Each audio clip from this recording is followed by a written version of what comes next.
जय श्री कृष्ण। राधे राधे।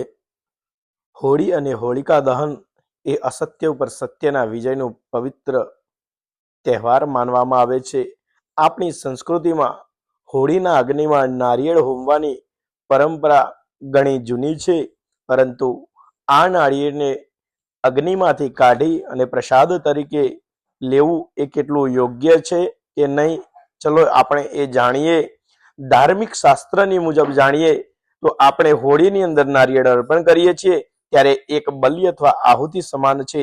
આ વિધિનો મુખ્ય ઉદ્દેશ્ય આપણા જીવનની તમામ મુશ્કેલીઓ, રોગ અને દોષોને અગ્નિદેવને સમર્પિત કરવાની છે। એકવાર જે વસ્તુ ભગવાન અગ્નિને આપણે સમર્પણ કરીએ છીએ એને ફરીથી ગ્રહણ કરવી એ આપણી ધાર્મિક મર્યાદાની વિરુદ્ધ ગણાય છે।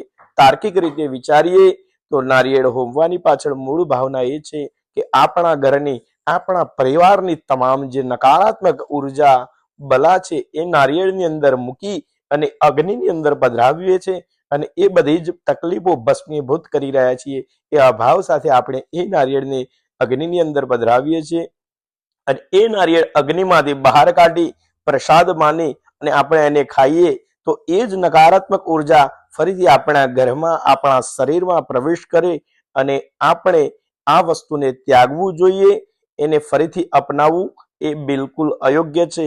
માટે હોળીની અંદરથી શ્રીફળ કાઢી અને પાછું ખવાય નહીં। આપણે આ હોળીએ આપણે સંકલ્પ કરીએ કે આપણે અગ્નિમાં આપણી બુરાઈઓને હોમીશું, અજ્ઞાનતાને નહીં, અને શ્રદ્ધા અને સમજણના સમયન સાથે આપણે હોળીનો સાચો ઉત્સવ આ હોળીના તહેવારમાં બધાને આ પવિત્ર સંદેશો બને એટલાને સુધી પહોંચાડવા બધાને મારી નમ્ર વિનંતી છે। જય શ્રી કૃષ્ણ। રાધે રાધે।